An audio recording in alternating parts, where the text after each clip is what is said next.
pero es un congreso para debatir, para trabajar y para aprender, que es para lo que venimos aquí los que nos dedicamos a esto. Y para eso tenemos la fortuna de contar en la ponencia inaugural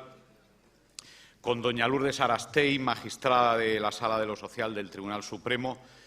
Lourdes lleva casi 30 años en la carrera judicial, a pesar de su juventud. Ha servido antes en el Tribunal Superior de Justicia de Cataluña. Está reconocida por todos como una excelente jurista, preocupada por la justicia laboral, participante asidua en foros profesionales,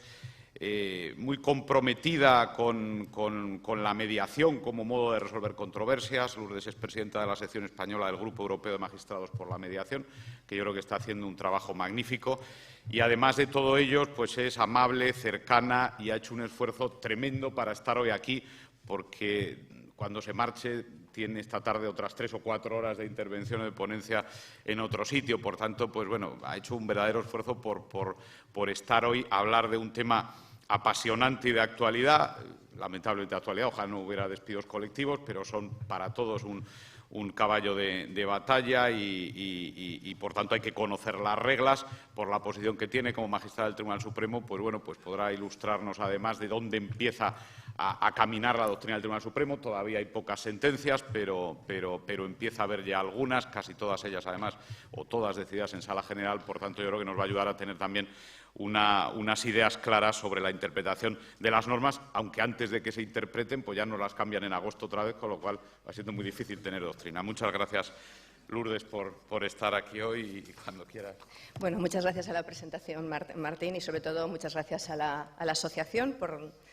concederme este honor de participar aquí. La verdad es que lamento no poderme quedar. Ya sabe Martín que coincidía una fecha que era o esto o nada y bueno, aquí estamos. Lo que no sé si agradezco tanto es el tema, porque realmente, y menos tener que hablar de esta materia en 45 minutos, que pues, nos podría dar para estarnos todo el fin de semana y mucho más. Habéis asignado el título de la doctrina judicial sobre despidos colectivos y creo que la primera aclaración que hay que hacer es que está bien puesto lo de doctrina judicial, porque efectivamente todavía no podemos hablar muy sólidamente de doctrina jurisprudencial en estos momentos, y empiezo por daros un dato que un poco lo has apuntado tú, aunque muchos lo sabéis seguramente off the record, cosa que no debería ser así, pero así es. Efectivamente, la Sala en estos momentos ha dictado, dejadme que recuente bien, 5 sentencias en materia de despido colectivo, de las cuales solo voy a hablar de 2, porque las otras 3 están en fase de notificación. Por tanto, no voy a citarlas en absoluto, ni siquiera os voy a decir cuál es el asunto. Las últimas de ellas se han decidido en el pleno de esta semana. Nosotros celebramos un pleno al mes y desde el primer momento consideramos que esta materia de los despidos colectivos era una materia especialmente sensible. Obviamente, para eso no hace falta ser jurista, pero sobre todo es una materia muy compleja jurídicamente, como todos vosotros sabéis, y además encima supone también, por qué no decirlo, una presión incluso mediática sobre la sala, de tal manera que dijimos que eso lo llevaríamos al pleno. Eso ralentiza un poco la decisión, obviamente, la complica, para qué engañarnos, no es lo mismo decidir 5 que decidir 14, pero creíamos que eso es algo que tiene que ser así. Y así lo estamos haciendo, al menos hasta que esto no arranque. Bien, ese es el panorama, lo cual quiere decir que hablamos de doctrina judicial, hablamos de las sentencias dictadas en instancia por las salas de lo social de los TSJ o de la Audiencia Nacional. El segundo aspecto que creo que es importante para hablar de ese marco al que se refería, el marco laboral al que se refiere el título, es un marco que, si un marco debe ser algo que sujeta algo, pues aquí creo que realmente tenemos un marco muy poco firme, ¿no? En primer lugar, porque el marco está definido por una parte por la legislación, y esa pata del marco es bastante móvil, ¿no? Y por otra parte, ese marco se va a definir por la interpretación que se haga de esa legislación, y esa parte es la que estamos y la que intentaré un poco abordar. El primer aspecto, el marco legal, es decir, la parte legal del marco laboral, genera, supongo que a todos ustedes, pero desde luego desde la perspectiva judicial, una verdadera inquietud. Y solo por poner de relieve esos 3 años a los que se refiere también el título, sabemos que en esta materia arrancamos de un primer momento trascendental desde la perspectiva judicial, que es el cambio competencial que produjo la Ley Reguladora de la Jurisdicción Social. Por tanto, situándonos en diciembre de 2011, tenemos un cambio sustancial, que es pasar de la competencia de los órganos de lo administrativo a asumir la competencia de los órganos de lo social, en un momento en donde la crisis ya podemos decir que estaba verdaderamente desatada, lo cual supone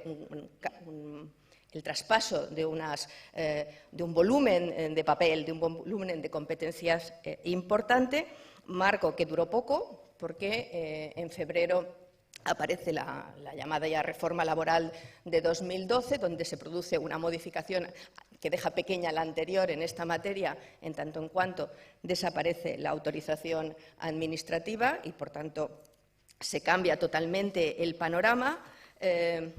Eso, además, va acompañado después de la tramitación en el Congreso como ley de la famosa reforma, y en julio aparece la Ley 3/2012, que no dice exactamente lo mismo que dice el Real Decreto en febrero en esta materia, y de nuevo tenemos que en menos de un año, en mucho menos de un año, ya tenemos diferentes modelos, de alguna manera, de extinguir colectivamente los contratos de trabajo, generando problemas de derecho transitorios, y este va a ser uno de los elementos a los que me voy a referir, porque son uno de los elementos que realmente está incidiendo, al menos en todas las primeras sentencias que han ido saliendo. Pero es que eso, además, por si fuera poco, ha ido acompañado de que ese cambio de pasar de la autorización administrativa a la decisión empresarial no fue en paralelo con el desarrollo reglamentario correspondiente, de tal manera que, como saben muy bien, estaba vigente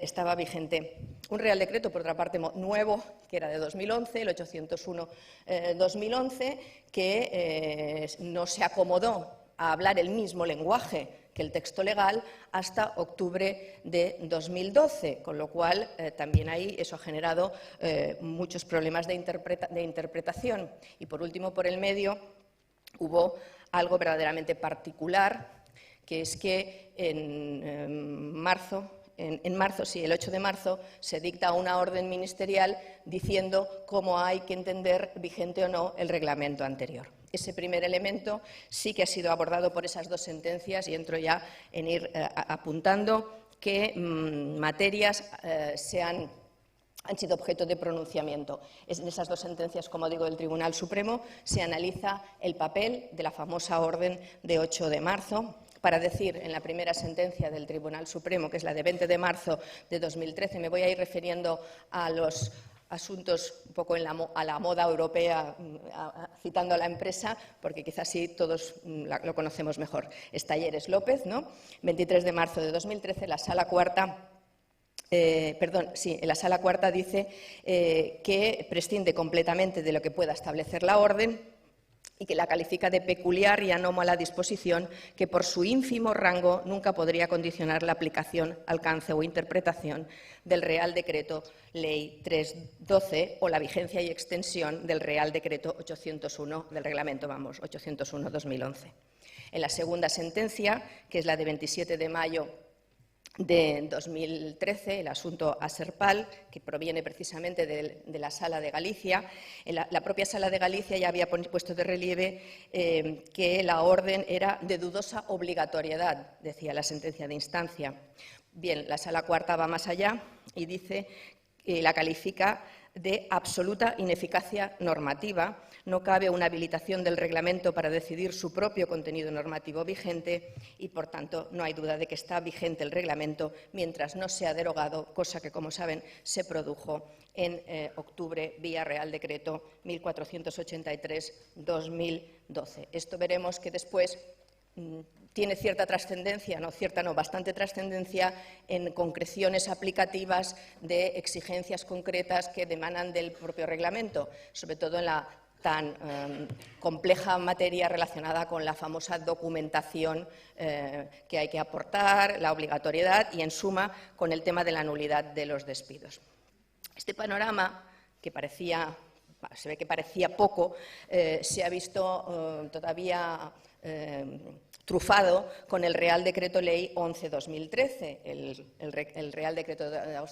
la profesora Martínez Moreno, que veo en la sala, lo calificaba de ley agosteña o algo así, y tiene toda la razón, ¿no? Porque en él, como saben, se modifica de nuevo el artículo 51 y el 124. Por tanto, también vamos a tener otras variedades más y, de nuevo, hay que acudir a las disposiciones transitorias. De este tema de la transitoriedad, como digo, se han ocupado muchos de los pronunciamientos judiciales, muchos de los pronunciamientos de la Sala. En diferentes formas, quiero decir, afecta a dos aspectos. Afecta a cómo se tramita el despido colectivo en cada momento concreto, cómo se tramita el despido colectivo, y después el aspecto procesal, cómo se impugna, es decir, qué texto del 124 de la Ley Reguladora de la Jurisdicción Social hay que aplicar en cada momento. Y algunos ejemplos lo tenemos en la sentencia de Andalucía de la Sala de Málaga de 25 de octubre de 2012, donde aborda un despido que está iniciado antes de la Ley 3/2012, decisión adoptada después, tramitación previa según el reglamento de 2011, impugnación según la ley, según el 124, después de julio, después de la Ley 3/2012. O la sentencia de la Audiencia Nacional de 4 de julio de 2012, procedimiento en tramitación a la entrada en vigor en febrero del Real Decreto Ley 3/2012, que plantea el problema de cuál era el procedimiento adecuado, porque estando en tramitación el ERE, y yo voy a distinguir, hablaré de ERES, cuando era la autorización administrativa el elemento decisivo, pues ese procedimiento, esa tramitación estaba en marcha, y después se pretende impugnar la resolución administrativa por la vía del 124. La Audiencia Nacional dice que el procedimiento es inadecuado y la impugnación debe hacerse vía 151, que es el trámite de impugnación de las resoluciones administrativas. Otra sentencia de la Audiencia Nacional, 25 de junio de 2012, declara la nulidad del despido porque la empresa lo que hace es desistir del ERE que tenía en marcha con el sistema anterior, es decir, vía autorización administrativa, y cuando en febrero aparece la reforma laboral, desiste del ERE e inmediatamente inicia, sin solución de continuidad, periodo de consultas para tramitarlo el despido colectivo. La Audiencia Nacional entiende que hay ahí una actuación fraudulenta que provoca la nulidad del despido. Antes de seguir abordando puntos concretos donde se puede determinar cómo ha aparecido la conflictividad, me gustaría poner de relieve que la primera sentencia que se dicta en esta materia es la de Cataluña, de 23 de mayo de 2012, y hasta día de hoy, y salvo error u omisión por mi parte, y el error u omisión va a determinar que la cifra que les diga sea más alta, pero no que sea incierta, quiero decir, como mínimo se han dictado 114 sentencias de instancia en materia de despido colectivo. Según las cifras estadísticas del Ministerio, en 2012 y los 3 primeros meses de 2013, porque no están los datos publicados hasta ahora, se han comunicado 44.000 despidos colectivos, expedientes, 44.000, lo cual quiere decir, grosso modo, que el 0,26% ha sido impugnado. O dicho de otra forma, que el 99,80% de los despidos colectivos han sido aceptados por la parte social, bien porque no han encontrado defectos que pudieran justificar la demanda de nulidad, o porque han aceptado las causas. Bien, pues de ese 0,26% que se han impugnado, 45% han sido declarados ajustados a derecho, 44% han sido declarados nulos, 6% son no ajustados a derecho y el restante 5% tienen otros temas relacionados con problemas de competencia, caducidad, cuestiones procesales que no afectarían al tema de la calificación. Lo digo porque, déjenme que me defienda como juez, el tema de la calificación ha sido algo que ha caído sobre nuestras espaldas, como que los jueces pretendemos que los despidos sean nulos. Pues bien, digamos, dicho coloquialmente, tumbado el 0,14% de los despidos colectivos de este país. Dicho esto, me gustaría empezar a abordar, como digo, las cuestiones que se han ido planteando en todas estas sentencias. En primer lugar, seguramente había que pensar cómo se ha ido conformando la doctrina que define qué es un despido colectivo, porque este es uno de los elementos a veces que se olvida, ¿no? ¿Qué es un despido colectivo? Es algo que ya dijo la Sala Cuarta en una sentencia anterior, de 22 de enero de 2008, en donde se decía que no bastaba con que se produjera una serie de despidos que superara los umbrales en el mismo tiempo, sino que esos despidos tenían que estar relacionados con la causación, con la causa de la ley. Pero esa doctrina no se cambió, pero sí se matizó en dos sentencias de Sala General de 3 de julio de 2012, en donde se venía a decir, bien, pero el hecho de esa vinculación del número a la causa no es algo que exija que el empresario tenga que invocar formalmente la causa, es decir, sino que hay que hacer una exploración más allá de si esa es la verdadera justificación. Lo digo porque este es un elemento que, de nuevo, va a salir en algunos de los problemas que se van a plantear con la nueva regulación del despido colectivo. La segunda materia que quizá uno tiene tendencia a preguntarse es qué pasa con el análisis judicial respecto de las causas. Yo creo que si examinamos las 114 sentencias veremos que el problema de la definición de las causas no es el problema mayor en estos momentos, seguramente porque ya partimos de una construcción que, bueno, la ley la ha alterado, pero no afecta de manera tan decisiva a un área de confusión interpretativa, sino a unos nuevos planteamientos, y por eso quizá no son muchas las sentencias que planteen ese problema, simplemente hacen la valoración de si hay causa o no, pero no tanto los problemas que antiguamente se habían venido suscitando pues, cuando apareció en su momento el artículo 52C, etcétera, etcétera. Respecto de este punto, quizá el primer debate es un debate que se planteó a nivel doctrinal y que luego también se plasma en algunas sentencias, ha sido el de pensar, el que se suscitó al pensar que la reforma laboral rompía con el nexo de conexión entre la existencia de la causa y la medida adoptada. Eso fue en un primer momento. Es verdad que la exposición de motivos, creo recordar que era la del Real Decreto Ley 3/2012, parecía que impedía cualquier valoración judicial sobre esa razonabilidad o ese nexo de conexión, pero que, sin embargo, creo que puede decirse que la doctrina judicial está siendo unánime en aceptar la posibilidad de valoración y de ponderación. Y ese es un tema que quizá todavía no ha surgido abiertamente o ha surgido en muy pocas ocasiones, pero que creo, y esto es una prospección de futuro, que puede tener consecuencias a la larga en las situaciones que cada vez parece que están apareciendo más,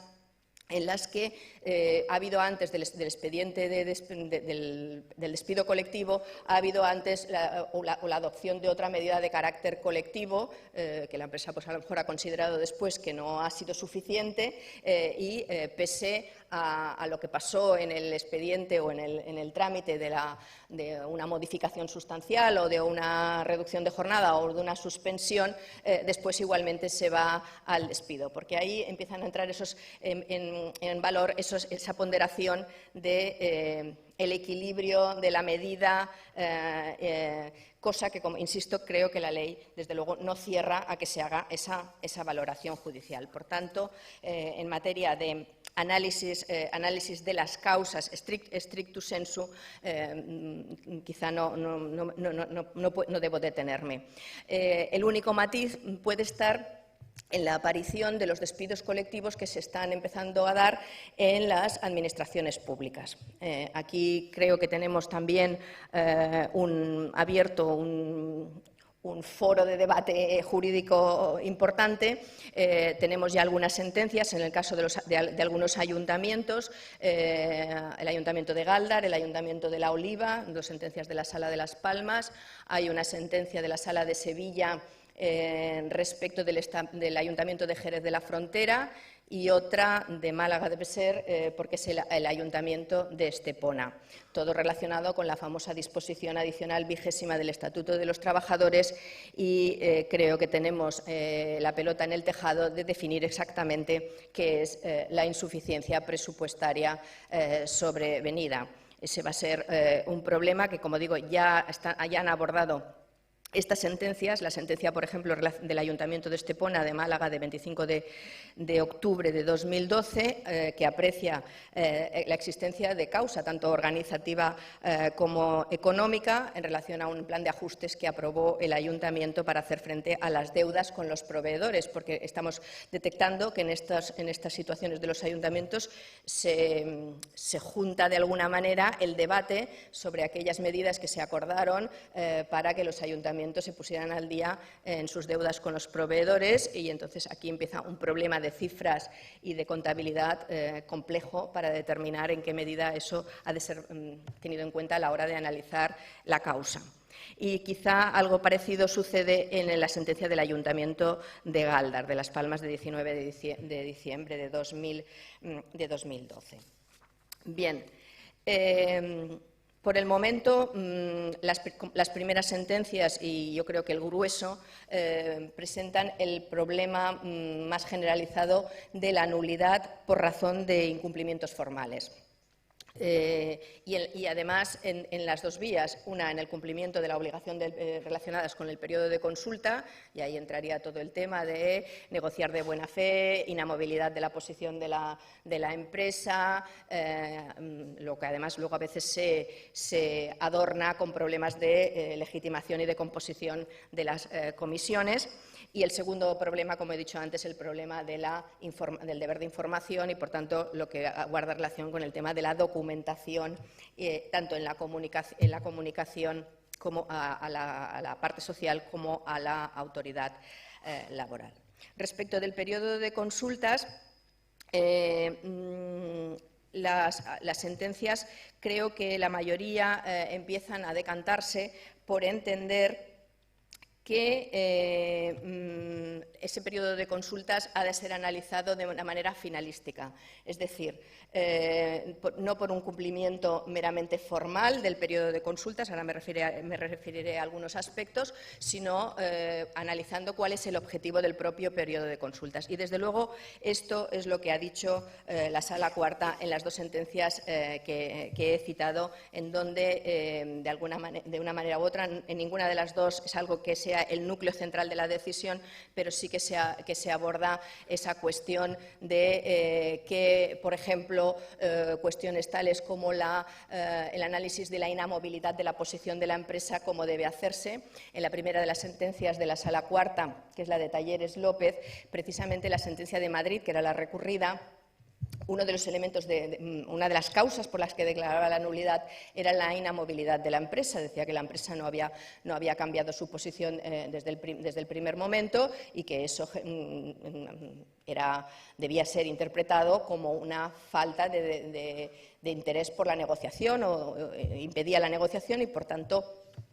actuaba fraudulentamente respecto del periodo de consultas. La Sala no aborda de lleno esa cuestión porque ahí sí había un problema de documentación, luego lo veremos, y por tanto la nulidad venía dada por la falta de información, pero sí que dice que, que la otra circunstancia, la inamovilidad de la empresa, no parece que tenga que ser per se el elemento definidor de la nulidad, porque es evidente que si hay una causa económica, digamos, gruesa y obvia, poca posibilidad de movilidad va a haber. Por tanto, hay que analizarlo caso por caso y no de manera cerrada. Eso mismo parece que dice la sentencia de 15 de octubre de 2012 de la Audiencia Nacional, Patrick Esport, aunque, por ejemplo, hay una sentencia de Cataluña de 13 de junio de 2012, en el caso de Consorci Casa de las Llengües, que dice que el deber de negociar de buena fe en el periodo de consultas implica un esfuerzo sincero de aproximación de posiciones y, desde luego, no se cumple manteniendo una única oferta e irrevocable. Lo digo porque como vemos, es un caballo de batalla que va a estar ahí, pero creo que las dos sentencias de la Sala Cuarta dan un poco ese paraguas de que la inamovilidad única y exclusivamente ha de ser ponderada en atención a otras circunstancias. Algo parecido pasa en la sentencia de Las Palmas respecto del Ayuntamiento de La Oliva. En el Ayuntamiento de La Oliva, la sentencia de instancia declara la nulidad también por la doble circunstancia, por entender que ha habido defectos en la información, en la documentación. Dice que hay una documentación que es contradictoria en cuanto a los datos económicos, y dice además que es nulo también el despido porque el Ayuntamiento tenía tomada con anterioridad la decisión de despedir, creo que eran 46 trabajadores, y sí o sí despidió a los 46 trabajadores, hubiera pasado lo que hubiera pasado en el periodo de consultas. Quiero decir que ese es un punto en el que habrá que ponderar en qué medida realmente esa inamovilidad era tal o era una situación de imposible negociación, no de negociación, sino de obtener un acuerdo. Por tanto, el elemento importante es el análisis de la consecución de la negociación. Respecto del periodo de consultas, algunas sentencias abordan también la cuestión del calendario, número de reuniones, si el periodo de consultas se acaba antes o se pone fin antes o no, y también hay distintas circunstancias que se van abordando. Por ejemplo, sobre la duración del periodo de consultas, la sentencia de Cataluña de 26 de junio de 2012, el caso GES Clinic, pone de relieve que no es obligatorio agotar el periodo máximo si ya antes es palmario que no hay posibilidad de alcanzar un acuerdo, y en el cuanto a si se puede finalizar antes unilateralmente, también la sentencia de Murcia de 9 de julio de 2012 en el caso Alcon Foods dice en este caso que el despido es nulo porque la empresa no respetó el tiempo y impidió de esta manera que se pudiera negociar. Sin justificación, acabó el periodo 11 días antes de su iniciación. Por tanto, un poco vinculado a lo mismo, a la finalidad del periodo de consultas, a la satisfacción del objetivo del periodo de consultas y no tanto al estricto cumplimiento de los trámites. En el periodo de consulta se plantea, como he dicho antes, otro problema importante, que es el papel, o mejor dicho, quiénes han de ser los interlocutores en el periodo de consultas. Sabemos, además, que este tema ha sido modificado por el Real Decreto Ley 11/2013. Evidentemente, las sentencias se refieren a la regulación anterior. En este sentido, la Audiencia Nacional se ha decantado por afirmar que lo que prima es un único periodo de consultas, y esto guarda relación con muchos problemas que vienen de la mano del famoso problema de fondo, que es el de los grupos de empresa. en tanto en cuanto en muchas de estas de las sentencias en que se aborda este tema se plantean problemas o bien porque existencia de grupo de empresas o bien porque la empresa tiene diferentes centros de trabajo y ha adoptado decisiones distintas o mejor dicho, conductas o posturas distintas en atención a los centros de trabajo. Es verdad que creo que ni antes ni ahora el legislador acaba de clarificar exactamente qué hay que hacer. Es un cierto problema de puzzle, ¿no?, de saber cómo negociar, dónde negociar y cómo constituir comisiones únicas, teniendo en cuenta además el sustrato que tenemos de falta de representación legal de trabajadores o a lo mejor incluso de representación sindical. Sobre todo en un tejido como el que tenemos de pequeñas empresas y con las dificultades de la constitución de la famosa comisión ad hoc. Son bastantes las sentencias que de un modo u otro abordan este tema, la mayoría de las veces, como digo, vinculado al tema de los grupos de empresas. La cuestión esta de la interlocución de quiénes son los interlocutores, por ejemplo, se puede ver en la sentencia de la Audiencia Nacional de 15 de julio de 2013 en el caso de los hoteles NH, ¿no?, donde se da la circunstancia de que se asume la posición de la empresa por parte de la empresa matriz. Se asume la patología del grupo, es decir, la propia matriz asume que es grupo patológico, para entendernos, respecto de las otras sociedades y, por tanto, siendo es así, lo que se dice, pues no cabe exigir negociaciones separadas. Ese es un tema que está dando mucha dificultad y donde yo creo que es muy difícil establecer criterios muy firmes y muy cerrados. El tema de la documentación es otro de los caballos de batalla que ha venido, por un lado, de la mano del problema de transitoriedad reglamentario y luego en cuanto al propio fondo de la cuestión. La sala, en la segunda de nuestras sentencias de 27 de mayo de 2013, ha abordado, como he dicho, el tema de cuál ha de ser el reglamento aplicable y, además, se dice ya un poco cuál va a ser el criterio de interpretación de la exigencia de la documentación. No quiere decir con esto que luego vaya a ser fácil analizar si la documentación es suficiente o no. Para empezar, porque, desde luego, no sé si los juristas, pero los juristas que somos jueces sabemos muy poquito de contabilidad, por no decir que no sabemos nada, y entonces realmente da bastante pánico empezar a discutir exactamente la documental respecto de estas cuestiones. Pero bien, los criterios serían que no todo incumplimiento de las previsiones reglamentarias en materia de documentación implica la nulidad, porque la enumeración del reglamento no tiene un valor ad solemnitatem, sino que la documentación es esencial en tanto en cuanto sea necesaria para cumplir con la finalidad de proporcionar la información adecuada en la negociación. Es decir, y un poco en la misma línea del análisis del periodo de consultas, que es la finalidad de las exigencias reglamentarias, por más minuciosas que sean, ha de ser puesta de relieve a ultranza a la hora de valorar en qué medida se cumple o no con la entrega de la documentación. La entrega de la documentación tiene un fin clarísimo, que es el de informar a los efectos de poder negociar. Desde esa perspectiva, ya digo que no quiere decir que esto sea la panacea, porque luego todo esto hay que llevarlo al caso concreto y seguramente en el caso concreto, si somos 25, podemos tener 24 opiniones y medias sobre si en ese caso concreto eso era suficiente o no era suficiente, pero sí que hemos rechazado ya que fuera ad solemnitatem, como parecía que se planteaba al inicio en muchas de las demandas. No se ha entregado este documento, no se ha entregado este documento, la lista de documentos. Bueno, cuando a veces hemos visto que la parte social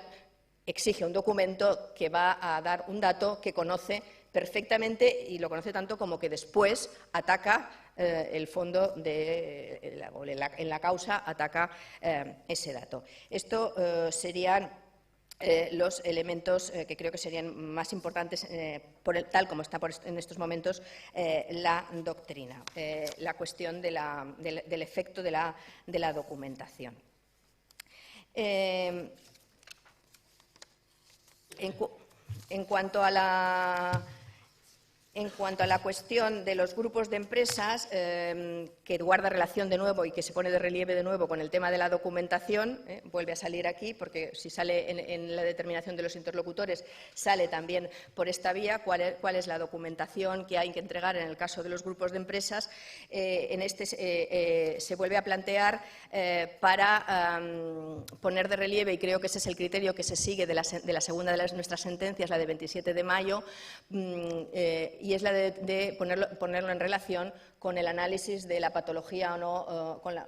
del grupo, de tal manera que una vez llegada a la conclusión de que el grupo es patológico y, por tanto, de que tiene la condición de empleador, va de suyo el tema de la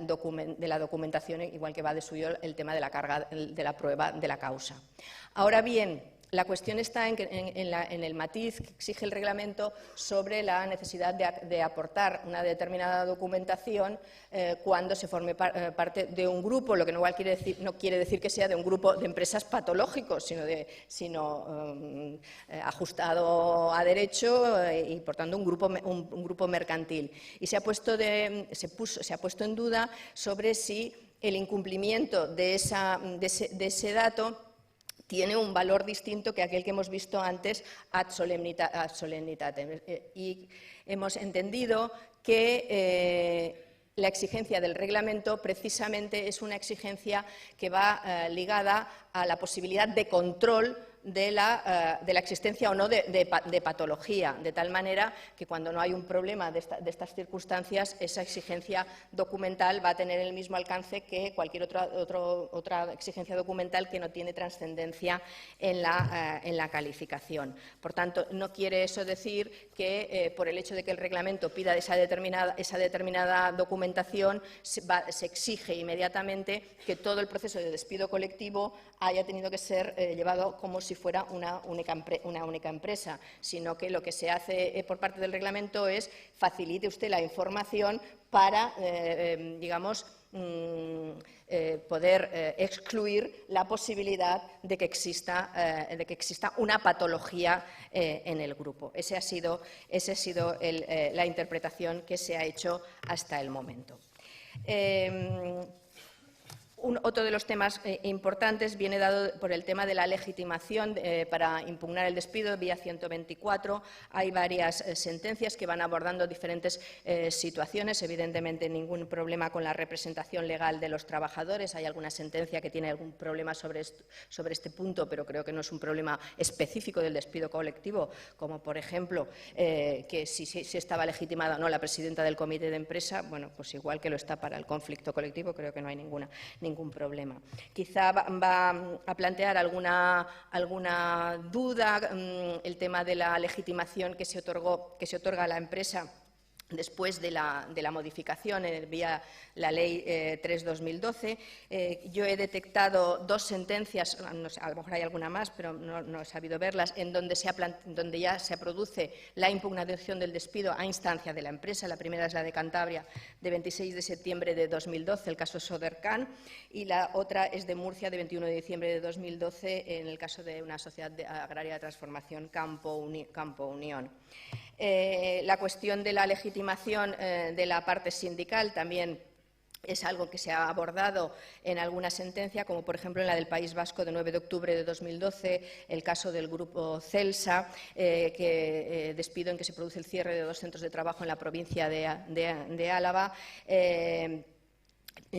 tras un periodo de consultas que se ha seguido con el Comité Intercentros y, sin embargo, el demandante es el sindicato ELA y la empresa le negaba la legitimación. La Sala del País Vasco acepta la legitimación porque es el sindicato mayoritario si sumamos los 2 centros, y dice que hay que sumar los 2 centros para esa representatividad, aunque no la tenga en ambos centros. El tema de la comisión ad hoc ya fue abordado en la primera de las sentencias que se dictó, la de 23 de mayo de 2012 de Cataluña, el asunto DOPEC, en donde se afirmó,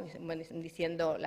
Cataluña se ve por primera vez ante la necesidad de pronunciarse sobre esto sin mucho bagaje normativo detrás, y dice que, bueno, a falta de referentes sobre la cuestión, entiende que efectivamente no cabe excluir a la comisión ad hoc como legitimada para impugnar el despido colectivo. En cuanto al tema de la legitimación pasiva, ha habido alguna sentencia en donde se ha planteado la cuestión de la legitimación pasiva de los trabajadores individualmente considerados. Por ejemplo, en la sentencia de Cantabria del caso Sodercan hay una trabajadora, creo recordar, que quiere ser parte en el proceso. He de decir que creo que la Sala acepta una situación muy extraña de esa trabajadora, tan extraña la acepta que resulta que entonces viene la trabajadora y quiere reconvenir, y entonces ya se complica la cosa procesalmente una barbaridad,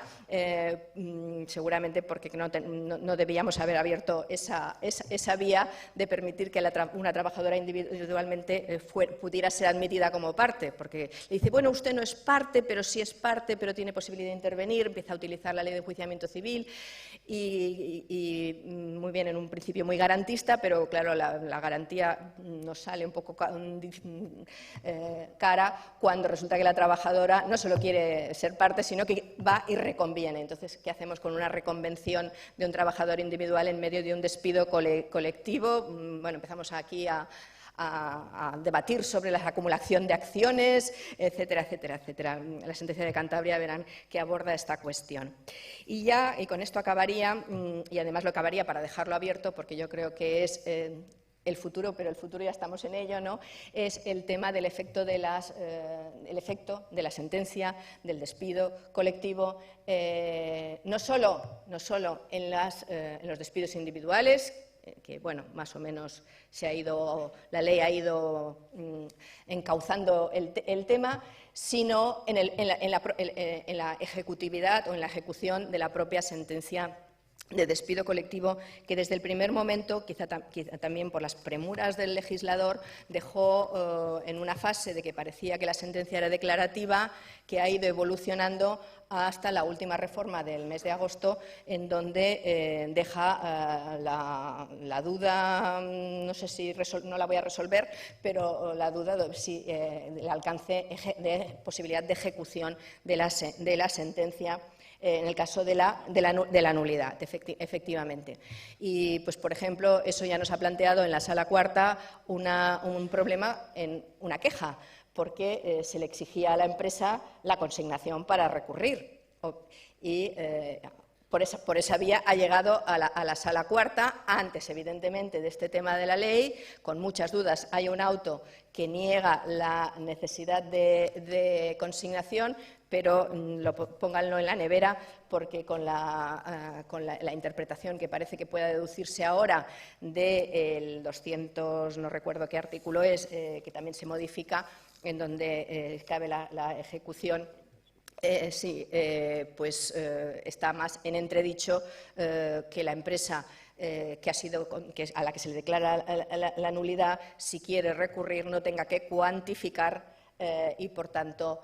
y primer punto, consignar para recurrir. Y con esto acabo, aunque siento no haber desarrollado nada, pero no tenía tiempo. Muchas gracias.